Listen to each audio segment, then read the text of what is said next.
Hello everyone, welcome back to subject venture.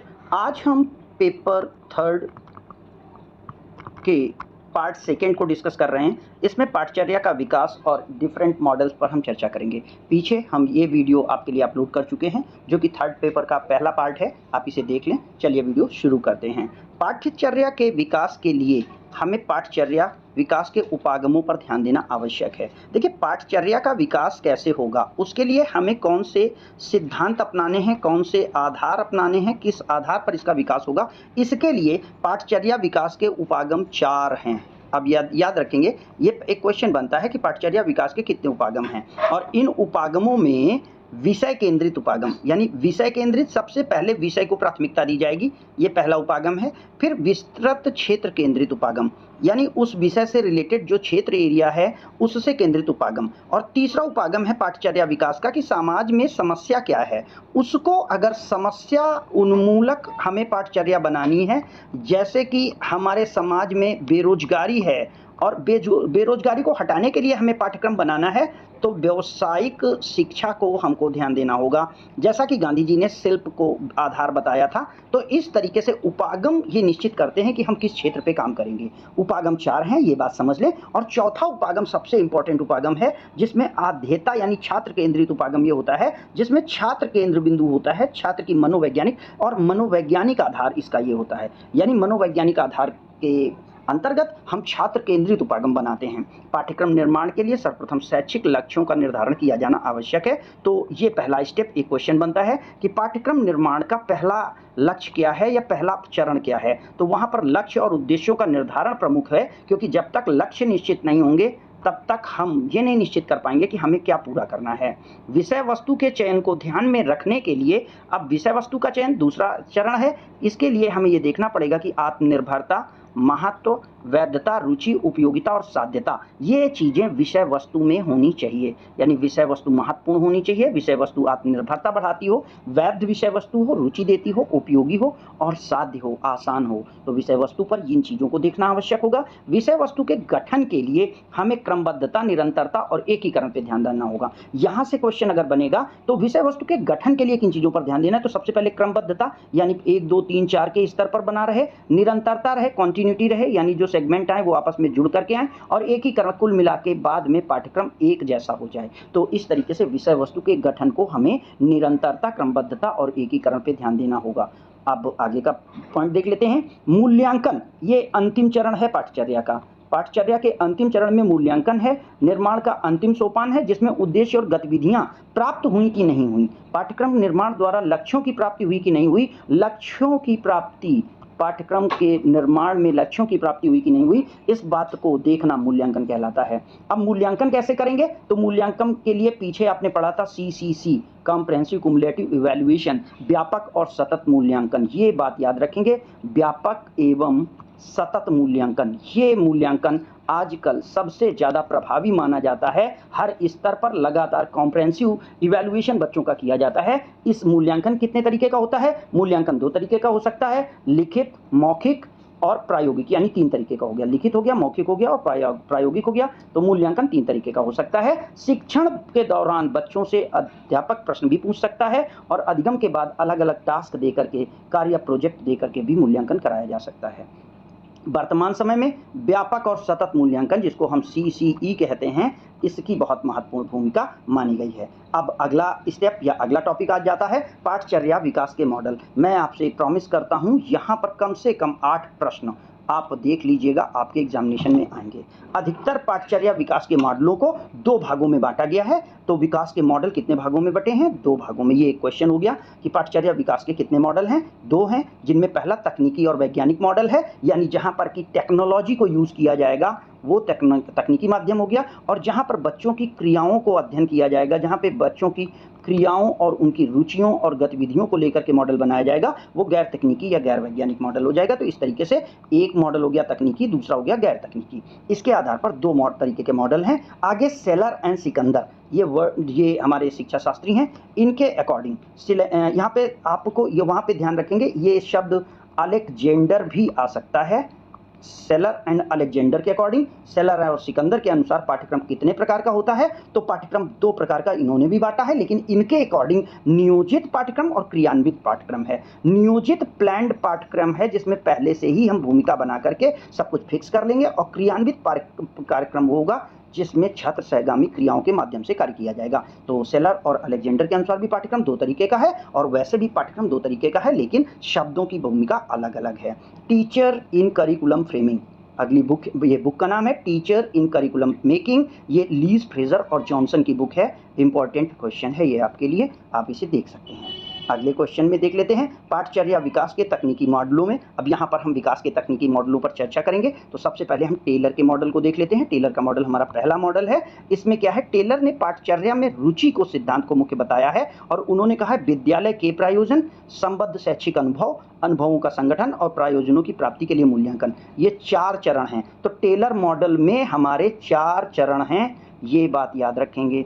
अब Taylor model कैसे काम करता है उसके लिए ये देख सकते हैं आप यहाँ पर, यानी समाज की बात, विषय वस्तु की बात और छात्र की बात, इन तीनों चीज़ों को एक उद्देश्य के तहत आगे ले जाया जाएगा। दर्शन चाहिए की भूमिका में इसका अध्ययन करेगा क्या होना चाहिए, और मनोविज्ञान में रुचि के अनुसार इसकी जांच होगी, और फिर हम देखेंगे कि क्या यथार्थ उद्देश्य हमें प्राप्त हुआ। अगर प्राप्त हुआ है तो हम अनुभवों का चयन करके मूल्यांकन करेंगे, अदरवाइज हम फिर से इस चीज़ को अपनाएंगे। तो ये टेलर का मॉडल है, और टेलर के मॉडल में 4 चरण हैं, मैं रिपीट कर दे रहा हूँ। तो टेलर का पाठचर्या विकास क्रम का मॉडल है जो कि 4 चरणों में विभक्त है। अब हम हिल्डा तबा मॉडल की बात करते हैं। ये मॉडल ग्रॉस रूट मॉडल कहलाता है। पहला क्वेश्चन है और बहुत इंपॉर्टेंट क्वेश्चन है, किसका मॉडल ग्रॉस रूट मॉडल कहलाता है, और ये हिल्डा तबा का मॉडल है। ये एक बात याद रखेंगे कि हिल्डा तबा ने ब्लूम के अनुसार जो संरचना आपने रखी है, ब्लूम ने जो अवधारणा देखी है शिक्षण अधिगम की, उसी के तहत हिल्डा तबा इसको आगे फॉरवर्ड कर रहे हैं। तो इसके तहत क्या हुआ है, पाठ्यक्रम के उपयोग करने वाले व्यक्ति द्वारा ही पाठ्यक्रम का निर्माण किया जाना चाहिए। बहुत इंपॉर्टेंट बात इन्होंने कह दी। इन्होंने कहा कि पाठ्यक्रम का उपयोग कौन करता है, तो आप भी जानते हैं पाठ्यक्रम का उपयोग अध्यापक करता है। तो हिल्डा तबा के अकॉर्डिंग अध्यापक ही इसका निर्माण करे, अध्यापक ही इसका निर्माण करे। एक बहुत इंपॉर्टेंट सेंटेंस है, मैं उस सेंटेंस को आगे ऑब्जेक्टिव में कवर करूंगा। हैमलेट, डेनमार्क के राजकुमार के बिना खेला जा रहा है, ये एक स्टेटमेंट है, और ये स्टेटमेंट एक शिक्षा शास्त्री ने दिया है। उन्होंने इस बात से नाराज होकर स्टेटमेंट दिया है कि अध्यापक की भूमिका पाठ्यक्रम निर्माण में होनी चाहिए, और पाठ्यक्रम अध्यापक की सूचना के बिना या अध्यापक से सुझाव लिए बिना बनाया जा रहा है। इस तरीके से है डेनमार्क का जो हैमलेट राजकुमार था, जो कि मेन कैरेक्टर है, उसके बिना ही वो नाटक खेला जा रहा है। इस तरीके का स्टेटमेंट उन शिक्षा शास्त्री ने दिया है। मैं उनका नाम भी आपको बताऊंगा, वहां पर हम बात करेंगे। अगर आप लोगों को उनका नाम पता हो, मैं एक स्टेटमेंट बता रहा हूं कि हैमलेट नाटक डेनमार्क के राजकुमार के बिना खेला जा रहा है, इसको किस शिक्षा शास्त्री ने कहा है जरा बताइएगा। हिल्डा तबा मॉडल में ब्लूम के मूल्यांकन की अवधारणा पर निर्भर है, यानी ब्लूम की जो टैक्सोनॉमी है उस पर इन्होंने कहा है, और पाठ्यक्रम निर्माण में इन्होंने भी 4 सोपान बताए हैं। तो हिल्डा तबा मॉडल में भी 4 सोपान हैं, जिसमें उद्देश्यों का निर्धारण पहले लेवल पर, शिक्षण अधिगम क्रियाओं का प्रमाण दूसरे लेवल पर, अधिगम को प्रभावित करने वाले घटकों को प्रमाण तीसरे लेवल पर, और उद्देश्यों से संबंधित छात्रों के व्यवहारों के लिए प्रमाण चौथे लेवल पर। तो ये 4 चरण हिल्डा तबा मॉडल में भी हैं, ये बात याद रखेंगे। अब सेलर अलेक्जेंडर का मॉडल है। अब यही सेलर अलेक्जेंडर हैं जिन्होंने ही क्रियान्वित और प्लांट पाठ्यक्रम बताया था। तो सेलर और अलेक्जेंडर ने पाठ्यक्रम के विकास के लिए एक व्यवस्थित मॉडल प्रस्तुत किया है, जिसे चित्र में दर्शाया गया है, और इसमें सभी सुझावात्मक हैं। अब यहाँ पर ध्यान दीजिएगा कितने चरण दिख रहे हैं, 1 2 3 4 और 5। तो सेलर और अलेक्जेंडर मॉडल में कितने चरण हो गए, 5 चरण हो गए, ये बात याद रखेंगे। इसमें सबसे पहला चरण है लक्ष्य और उद्देश्यों का निर्धारण किया जाए, फिर पाठ्यचर्या अभिकलन और डिजाइन की जाए, तीसरा है पाठ्यचर्या क्रियान्वयन किया जाए, उसको लागू कराया जाए, और लागू करने के बाद मूल्यांकन किया जाए छात्रों का, और उसके बाद फीडबैक दिया जाए, प्रतिपुष्टि दी जाए कि ये सही था या गलत था। तो इस तरीके से सेलर अलेक्जेंडर मॉडल के 5 चरण हैं, और इसमें अंत में सुझाव और समायोजन अंतिम चरण के रूप में है। अब गुडलैंड का मॉडल है, तो ये सांस्कृतिक मूल्यों का विश्लेषण करने के लक्ष्य पर निर्धारित है। तो गुडलैंड का मॉडल सांस्कृतिक मूल्यों पर निर्धारित है, ये क्वेश्चन आपका बन सकता है। हॉकिंस मॉडल कौन सा है, हॉकिंस मॉडल में पाठचर्या में लगे लोग परिस्थितियों के अनुसार निर्णय बदल सकते हैं, इस बात से क्वेश्चन बनेगा। कि किस पाठचर्या मॉडल में निर्णय आवश्यकता अनुसार बदला जा सकता है। ये पाठचर्या दार्शिक चिंतन और नियोजकों के चिंतन पर आधारित होती है। ये हॉकिंस मॉडल है। अब अगले उसमें देख लेते हैं मिलर और सेलर मॉडल। मिलर और सेलर मॉडल जो है ये मॉडल एक सामान्यीकृत मॉडल है और ये इस बात पर बल देता है कि पाठचर्या विकास के लिए सभी मॉडल पाठचर्या प्रायोजनों के प्रति कम से कम निम्नलिखित 3 अवस्थाएं प्रतिपेषित करें। यानी किसी भी मॉडल में 3 चीजें होनी चाहिए। सबसे पहले प्रेषण अवस्था, जहां पर तो यहां पर आप देख लीजिए कि इन्होंने कितनी चरणों को बात करी है, इन्होंने 3 चरणों की बात करी है। पहला प्रेषण अवस्था पाठ्यक्रम चरण जिसमें पाठ्यक्रम प्रेषण किया जाए, दूसरा संचालन अवस्था जिसमें पाठ्यक्रम को वास्तव में कक्षा में संचालित किया जाए, और फिर रूपांतरण अवस्था अगर कोई सामाजिक व्यक्तिगत बदलाव की आवश्यकता है तो उसमें बदलाव लाया जा सके। इसके चित्र को आप यहाँ पर देख सकते हैं। सबसे पहले इन्होंने कहा उद्देश्य निर्धारण पहले लेवल पर, शिक्षण किया जाए, क्रियान्वयन किया जाए, मूल्यांकन किया जाए और अभिविन्यास 5वें लेवल पर लेके आया जाए। तो इस तरीके से सेलर मॉडल, मिलर और सेलर मॉडल आप देख चुके हैं। आगे हम गैर तकनीकी और वैज्ञानिक मॉडलों पर चर्चा कर लेते हैं। ये मॉडल बच्चों की प्रतिक्रियाओं पर निर्भर होंगे। यहाँ पर टेक्निकल का कोई मतलब नहीं है। यहाँ पर इन मॉडलों में शिक्षार्थियों की प्राथमिकताएं और ज़रूरतों के प्रत्यक्षीकरण को बल दिया जाता है। यानी छात्र व्यवहार यहाँ पर बहुत इंपॉर्टेंट हो जाता है। छात्रों के व्यवहार इंपॉर्टेंट होते हैं और उनकी अभिवृत्तियाँ इंपॉर्टेंट हो जाती हैं।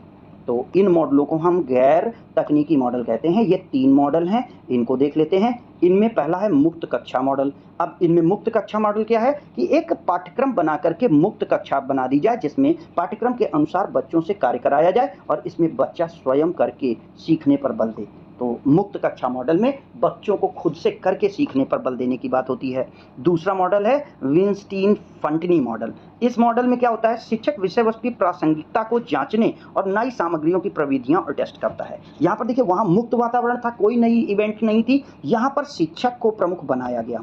किसमें, विन्स्टीन-फंटनी मॉडल में, कि शिक्षक बच्चों के लिए जांच पत्र तैयार करे, बच्चों के लिए टेस्ट तैयार करे और शिक्षक बताए कि बच्चे में कैपेबिलिटी आई या नहीं आई। तो इस तरीके से बच्चों की ज़रूरतों को चेक करने के लिए जो टेस्ट क्रिएशन है वो विन्स्टीन-फंटनी मॉडल को इम्पोर्टेंट बनाता है। और ये मॉडल चूंकि शिक्षक द्वारा परीक्षा तैयार करने के लिए है तो ये शिक्षक और शिक्षार्थी दोनों के परस्पर अंतःक्रिया का मॉडल भी कहा जाता है।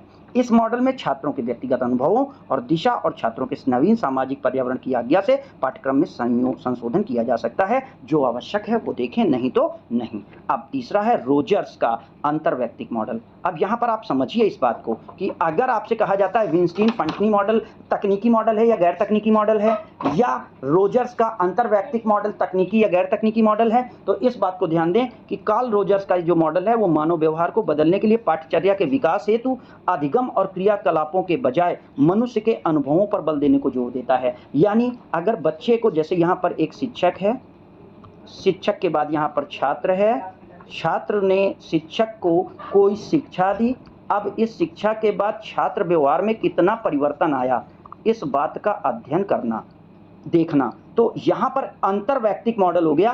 शिक्षक के व्यवहार से छात्र और छात्र के व्यवहार से शिक्षक परस्पर समायोजित होते जाएंगे। दूसरी तरफ छात्रों में भी आपस में अंतर प्रतिक्रिया होती है। छात्र भी अपने अनुभव एक दूसरे से शेयर करते हैं और एक दूसरे के ज्ञान से प्रभावित होते हैं। इसमें सभी प्रतिभागी ईमानदारी से संप्रेषण करते हैं, अपनी बात को बताते हैं, एक दूसरों के अनुभवों से सीखने की कोशिश करते हैं। तो इस तरीके से यहाँ पर हमारा ये वीडियो समाप्त होता है। हम अगले वीडियो में पाठ्यक्रम निर्माण के कुछ अन्य सिद्धांतों और तथ्यों के साथ आपके साथ फिर मिलेंगे। तब तक के लिए इस वीडियो को देख करके अपने नोट्स बनाएं, स्टडी करते रहें। अगर वीडियो अच्छा लगा हो तो कृपया दूसरों तक शेयर करें और अपनी राय कमेंट बॉक्स में जरूर लिखें। Thank you.